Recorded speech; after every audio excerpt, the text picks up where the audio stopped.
Phone की घंटी बजी तो मीरा ने मोबाइल हाथ में लिया। अरे, इतनी सुबह सुबह ये रजनी फोन क्यों कर रही है? हेलो, हाँ रजनी, बोल। नमस्ते मीरा भाभी, वो मैं 1 हफ्ते के लिए गांव जा रही हूँ। क्या कहा? 1 हफ्ते के लिए? पर क्यों, अचानक कैसे? भाभी, वो मेरे ससुर के चाचा के लड़के के ससुर के भाई गुजर गए हैं तो वहाँ जाना है। अब आप तो जानती ही हो, ससुराल की रिश्तेदारी है तो जाना जरूरी है। अच्छा भाभी, मैं 1 हफ्ते बाद आऊंगी, मेरे पैसे मत काटना, अगले महीने के हिसाब में जोड़ लेना। बस निकलने का टाइम हो रहा है, मैं फोन रखती हूँ। मीरा ऐसे सिर पकड़कर बैठ गई मानो कहीं भूचाल आ गया हो। तभी देवरानी रश्मि भी आ जाती है। मीरा की सास भी वहीं बैठी थी। क्या हुआ मीरा, तूने सिर क्यों पकड़ लिया? सब ठीक तो है ना? कुछ ठीक नहीं है माँ जी, सब कुछ खराब है। मतलब हुआ क्या है? फोन किसका था? रजनी का फोन था। 1 हफ्ते की छुट्टी लेकर गई है, अगले हफ्ते आएगी। उसका अगला हफ्ता 15 दिन मान लो। क्या? रजनी छुट्टियों पर चली गई है?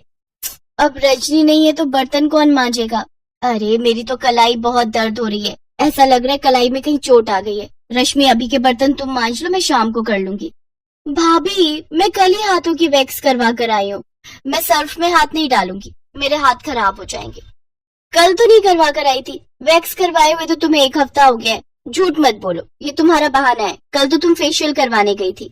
जो भी है, पर अभी मैं बर्तन नहीं मांजूंगी, मैं शाम के कर लूंगी। मुझे क्या पड़ी है, रहने दो, जिसको जरूरत होगी अपने हिस्से का गिलास, प्लेट, कटोरी, चम्मच मांज लेगा। मीरा और रश्मि दोनों देवरानी जेठानी अपने कमरे में चली गई।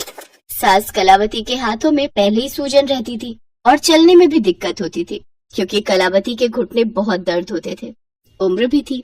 कलावती बर्तन करने के लिए उठने लगी, तभी बेटे उमेश ने रोक दिया। माँ, कहाँ जा रही हो? बेटा, ये दोनों तो बर्तन कर नहीं रही हैं। मैं सोच रही हूँ मैं ही थोड़े से बर्तन मांज देती हूँ। रहने दो माँ, तुम्हारे पहले ही सूजन रहती है, बर्तन करोगे तो हाथों की उंगलियों में सूजन और बढ़ जाएगी। हाँ, रहने दो, तुम मत करो, जिसको जरूरत होगी वो अपने आप बर्तन कर लेगा।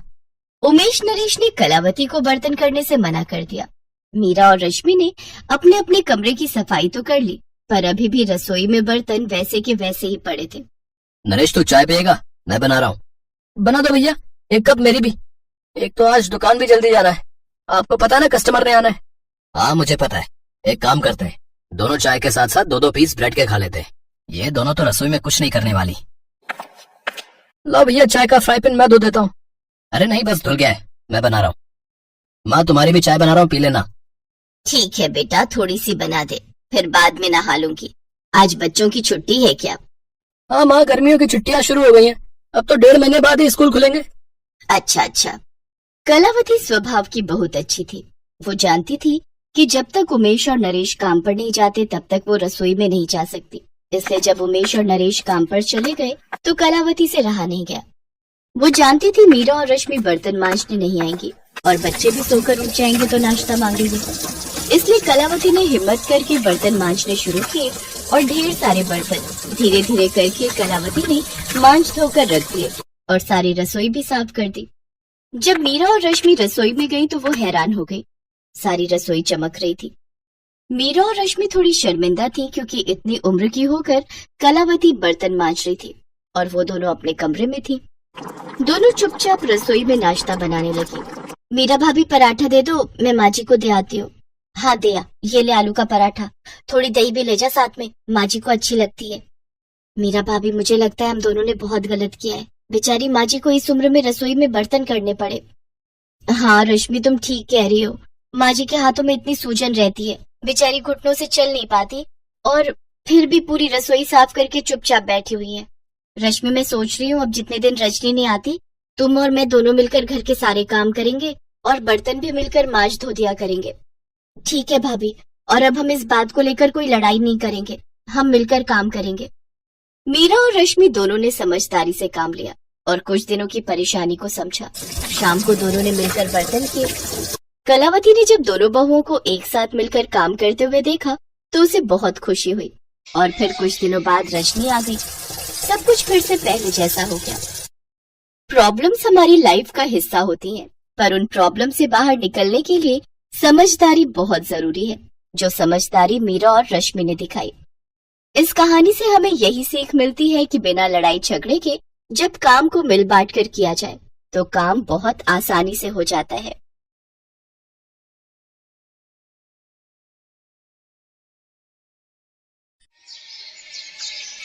रोहित और कंचन एक दूसरे से बहुत प्यार करते थे। रोहित अमीर था जबकि कंचन गरीब घर की थी। उनकी शादी में इसी बात को लेकर बहुत अड़चनें आ रही थी। रोहित की मां सुलोचना स्वभाव की बहुत चालाक थी। वो अपने बेटे रोहित की शादी किसी अमीर लड़की से करना चाहती थी। इसलिए रोहित ने अपने पापा की मदद से कंचन के परिवार वालों के सामने एक मंदिर में शादी कर ली। जीती रहो बहू।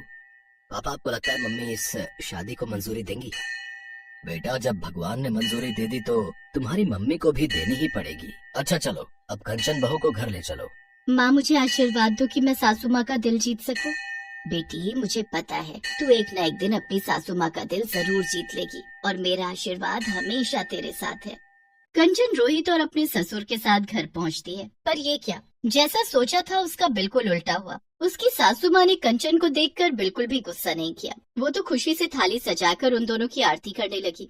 ये देखकर रोहित और उसके पापा हैरान रह गए। उन्हें तो लगा कि सुलोचना पूरे घर को सिर पर उठा लेगी, पर ऐसा कुछ भी नहीं हुआ। सुलोचना ने कंचन का बहुत प्यार से स्वागत किया। आओ बहू, अंदर आओ, नए घर में तुम्हारा स्वागत है। देखो जी, शादी तो तुम चुपचाप कराए, पर रिसेप्शन में बहुत बड़ा करना चाहती हूँ। मेरे भी तो अरमान है कि आस पड़ोस और रिश्तेदार सब मेरी बहू को देखे। हाँ हाँ सुलोचना, बिल्कुल, मैं आज ही रिसेप्शन के सारे इंतजाम करता हूँ। कंचन खुश थी कि उसकी सास ने उसे अपना लिया था, पर ऐसा कुछ भी नहीं था। सुलोचना बहुत चालाक थी। वो अपने मन में कोई और ही खिचड़ी पका रही थी। मैं ये झूठे प्यार का नाटक ज्यादा दिन नहीं कर सकती, मुझे कुछ और ही सोचना होगा। हाँ, ताकि मैं इस लड़की को अपने घर से निकाल सकूं। सुलोचना ने कंचन को बहू के रूप में नहीं अपनाया था, वो तो सबके बीच नाटक कर रही थी। रिसेप्शन में सुलोचना कंचन को अपने रिश्तेदारों और पड़ोसियों से मिलवाती है। रोहित का ध्यान अपने दोस्तों में था। क्या बात है सुलोचना, तूने तो चोरी चुपके बेटे की शादी भी कर दी और अचानक से रिसेप्शन भी रख दिया। बात कुछ हजम नहीं हुई। अब क्या बताऊं सुषमा, बहू गरीब घर की है बेचारी, इसलिए चुन्नी चढ़ा कर ले आए। अब बारात जाती तो इसके माता पिता में इतनी गुंजाइश नहीं थी कि बारात का स्वागत कर सकते। अरे बिल्कुल भी कुछ नहीं है, तुम क्या समझ रही हो, घर में बैठने के लिए कुर्सी तक तो है नहीं। वो तो रोहित को ना जाने इसमें क्या दिख गया। अब बच्चों की तो तुम जानती ही हो, जिद के आगे झुकना ही पड़ता है, वरना मैं तो इसे कभी भी अपनी बहू ना बनाती। अच्छा तुम लोग अब आई हो रिसेप्शन में, तो अच्छे से खा पी कर जाना। बबली, उषा, सुन रही हो ना, हमने रिसेप्शन बड़ा पैसा लगा कर रखा है, एक एक बढ़िया चीज बनवाई है। बहू अगर गरीब घर की है तो क्या हो गया, ससुराल तो उसे अमीर मिला है। चलो मैं और मेहमानों को देख लूं। सास की बातें सुनकर कंचन की आंखें आंसुओं से भर आती हैं। तभी उसके माँ और पापा आ जाते हैं। कंचन अपने आंसू पोंछ लेती है। सुलोचना मुंह बनाती हुई उसके आगे से चली जाती है। बेटी, तू अपने ससुराल में खुश तो है ना? कंचन, तेरी सास ने तेरे साथ कुछ गलत बात तो नहीं की?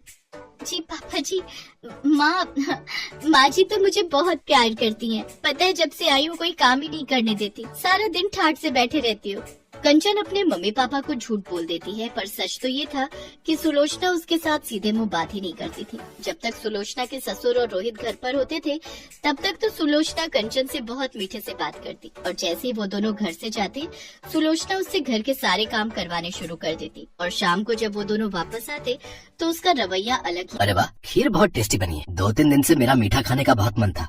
अरे बेटा, मुझे पता था, तभी मैंने शाम को बना दी। तुझे पसंद आई, ये मुझे बहुत अच्छा लगा। मैंने चीनी भी कम डाली थी। मुझे पता था तू मीठा कम खाता है। पर माँ, मीठा तो इसमें बहुत तेज है। सुलोचना झूठ बोल रही थी, क्योंकि खीर उसने नहीं बल्कि कंचन ने बनाई थी। कंचन ने मीठा ज्यादा डाल दिया था। जब सुलोचना की चोरी खुलने वाली थी तो कंचन बात को संभाल लेती है। अरे वो मैंने ही मीठा ज्यादा डाल दिया, मुझे नहीं पता था कि माँ जी मीठा डाल चुकी हैं। कोई बात नहीं बहू, आगे से मीठा कम डाल लेना। एक कटोरी मुझे भी दे दो। कंचन ने बात को संभाल कर अपनी सास को सम्मान दिया था, पर सुलोचना को इस बात से कोई मतलब नहीं था। घर के सारे काम कंचन करती थी, पर क्रेडिट सुलोचना अपने नाम कर लेती थी। कंचन इस बात के लिए कभी भी कुछ नहीं कहती थी। उसे लगता था कि अगर इससे उसकी सास खुश होती है तो कोई बात नहीं, इसे तो कोई फर्क ही नहीं पड़ता। मैं काम का सारा क्रेडिट अपने ऊपर ले लेती हूँ। करती ये है, मुझे कुछ और ही सोचना पड़ेगा। ऐसे दाल नहीं गलने वाली, मुझे सोनिया को बुलाना ही पड़ेगा। हेलो सोनिया बेटा, मैं बोल रही हूँ। हाँ ठीक है, तुम कुछ दिनों के लिए आ जाओ। सोनिया सुलोचना की सहेली की बेटी थी। सुलोचना चाहती थी कि सोनिया उसके घर की बहू बने, पर रोहित ने कंचन से शादी कर ली। सुलोचना चाहती थी कि किसी तरह कंचन इस घर को छोड़कर चली जाए और सोनिया इस घर की बहू बनकर आ जाए, इसलिए वो सोनिया को रहने के लिए बुला लेती है। नमस्ते आंटी, अच्छा हुआ आपने मुझे बुला लिया, मैं वैसे भी घर पर बहुत बोर हो रही थी। आपकी कंपनी मुझे बहुत अच्छी लगती है। बस तो फिर अब आराम से कुछ महीने मेरे पास रहो। मैं तो ये चाहती हूँ कि तुम हमेशा के लिए ही यहाँ रहो, पर तुम्हें इस रास्ते के कांटे को निकालना होगा। जब तक ये कंचन यहाँ पर है तुम इस घर की बहू नहीं बन सकती। आप चिंता मत करो आंटी, अब मैं आ गई हूँ ना, मैं इस कंचन को घर से निकाल कर ही दम लूंगी। बस तो फिर बन गई बात। तुम आज रोहित के लिए साउथ इंडियन खाना बनाओ, उसे साउथ इंडियन खाना बहुत पसंद है। दिल का रास्ता पेट से होकर गुजरता है। रोहित तुम्हारे हाथ का बढ़िया खाना खाएगा तो अपने आप तुम पर लट्टू हो जाएगा। पर आंटी मुझे तो खाना बनाना आता ही नहीं है, मैं कैसे बनाऊंगी? अरे तो कोई बात नहीं, खाना कंचन बना लेगी। जब रोहित और उसके पापा आए तो मैं बोल दूंगी तुमने बनाया है, बस हो गया काम। सोनिया रसोई में जाती है और कंचन को मीठी मीठी बातों में फंसाकर साउथ इंडियन खाना बनाने के लिए कहती है। कंचन, आज मेरा साउथ इंडियन खाने का बहुत मन है, प्लीज तुम डोसा सांभर और इडली वगैरह बना दोगी, बहुत मन कर रहा है। ठीक है तुम बैठो, मैं तैयार कर देती हूँ। कंचन बहुत ही स्वादिष्ट साउथ इंडियन खाना तैयार करती है। रोहित और उसके पापा के आने का समय हो रहा था। तभी कमरे में से सुलोचना की चीखने की आवाज आती है। कंचन दौड़ती हुई कमरे में जाती है। बाथरूम में फर्श पर साबुन गिरा हुआ था, उस पर पैर फिसल गया, मेरी कमर। माँ जी मैं डॉक्टर को फोन करके बुलाती हूँ, चलिए आप आराम से बिस्तर पर लेट जाइए। कुछ देर बाद डॉक्टर के आने पर पता चलता है कि सुलोचना की कमर का मांस फट गया है, जिस कारण उसे कुछ दिन बेड रेस्ट करना होगा। कंचन रसोई में सुलोचना के लिए कुछ हल्का बनाने चली जाती है। सब लोग कमरे से बाहर आ जाते हैं। सोनिया यही मौका है, तुम मेरी सेवा करके सबका दिल जीत सकती हो, फिर आराम से तुम इस घर की बहू बन जाओगी। नो आंटी, मैं आपके वॉशरूम और टॉयलेट साफ नहीं कर सकती। अभी डॉक्टर ने कहा कि आपको बेड पर ही वॉशरूम और टॉयलेट करना है, ये सब मुझसे नहीं होगा। मुझे इन सब कामों से बहुत चिढ़ होती है। जब आप ठीक हो जाओगे तभी मैं आऊंगी, अभी तो मैं जा रही हूँ। मैंने मॉम को फोन कर दिया था, वो गाड़ी भेज रही है। जब आप ठीक हो जाओगे तो मुझे फोन कर देना, मैं आ जाऊंगी। सोनिया की बात सुनकर सुलोचना की आंख खुल जाती है। वो जिसे अपना समझ रही थी वो वास्तव में अपनी नहीं थी। थोड़ी देर बाद कंचन कमरे में आती है, सुलोचना को अपने हाथों से खाना खिलाती है और उसके बाद दवाई देकर वॉशरूम करवाती है। कंचन सुलोचना की बहुत सेवा कर रही थी। अपनी बहू के इतने अच्छे व्यवहार को देखकर सुलोचना की आंखों में आंसू आ जाते हैं। उसने कंचन के साथ कितना बुरा किया था। सोनिया जाने लगती है। अच्छा आंटी जी मैं चलती हूँ, आप मुझे फोन कर देना जब भी बुलाना होगा, मैं आ जाऊंगी। नहीं बेटा, अब तुम्हें परेशान होने की और बेवजह यहाँ आने की कोई जरूरत नहीं है। मेरी बहू है मेरी सेवा करने के लिए और मेरा ख्याल रखने के लिए। तुम अपने घर में खुश रहो और हाँ, जब शादी करो तो कार्ड भेज देना, मैं अपनी बहू कंचन के साथ जरूर आऊंगी। अपनी सास के मुंह से ऐसा सुनकर कंचन खुशी के आंसू रो पड़ती है और अपनी सास के गले लग जाती है। सोनिया मुंह बनाती हुई वहाँ से चली जाती है। कुछ दिनों बाद सुलोचना की तबीयत ठीक हो जाती है। अब उसका व्यवहार कंचन के साथ बहुत अच्छा हो गया था। ये देखकर रोहित और उसके पापा भी बहुत खुश थे।